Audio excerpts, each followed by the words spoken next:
this is early. So the problem at the very beginning when you have everyone give you the money is they're funding a dream, right? And their dream may be the same dream you have, or maybe slightly different. So everyone has their own idea of what Star Citizen is going to be.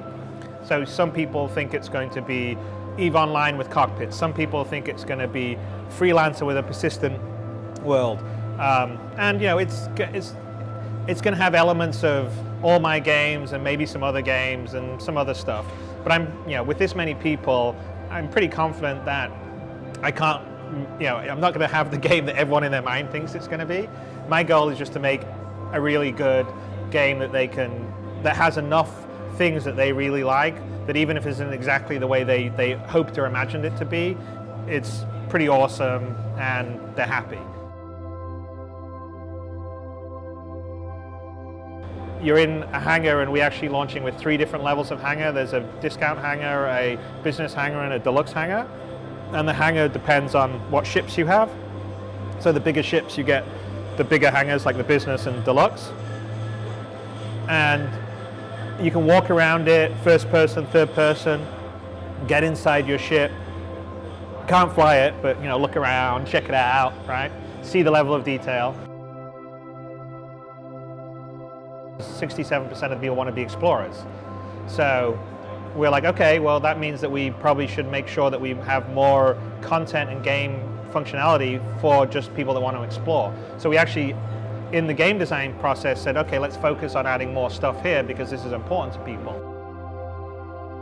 We have people that are EVE Online, the X Series fans, Wing Commander fans, Freelancer fans, Privateer fans, Starlancer fans, Independence War, you name it. It's one of the things we're focusing on is I want our community to be we're there for the space sim fan, and space is a dream. It's and that's why I don't know why people have not really focused on it, because that's kind of what Star Citizen is. You're selling the dream. You're selling the idea that I can go out to space and fly from planet to planet and explore, and I can be whatever I want. I can be a bounty hunter, a mercenary, or a pirate, or explorer, and it's a dream. It's aspirational.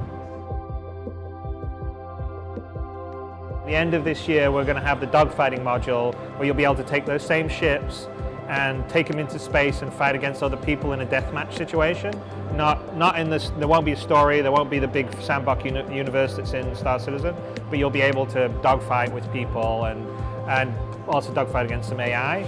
And then the following year we'll have what we call the planet side module, which is sort of the part of the game on the planet where you would go to a bar or you'd go to a shop to buy things, and would have that come out so people could try that out, not on all the planets, but just 1 or 2 for testing purposes. And then after that we're going to have the first person shooter shipboarding module, where they can fight against other people on a ship, and then an alpha of the single player story Squadron 42, and then finally an alpha of Star Citizen, which is the full sandbox universe but involves all these modules.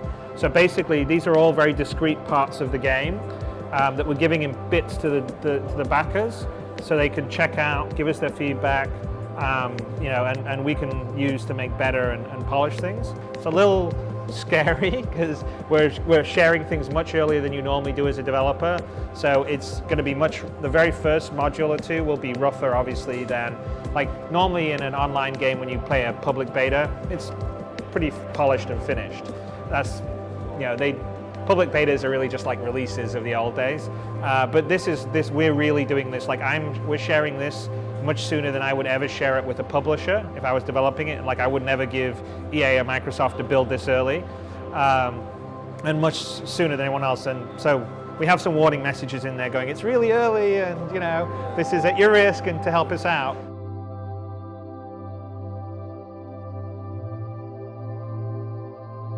PlayStation 4 and the Xbox One, they're PCs.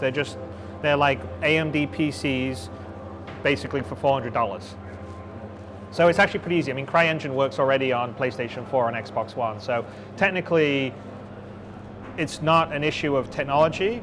The console games won't look quite as good as the PC one. It's really just it's a openness of the platform. Now, it seems like Sony definitely is being a lot more open, and Microsoft looks like they're moving that way. So who knows? It's early days.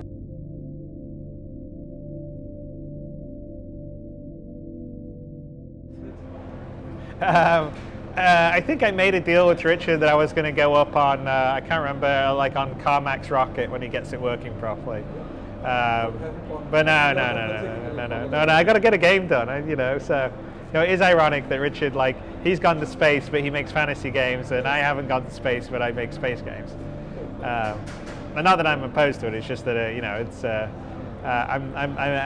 kind of want to wait till. I mean, it's probably going to be much easier in the future than it was for Richard when he did it. I'm not sure I would want to go to Russia and hang out for a year and train and do all that.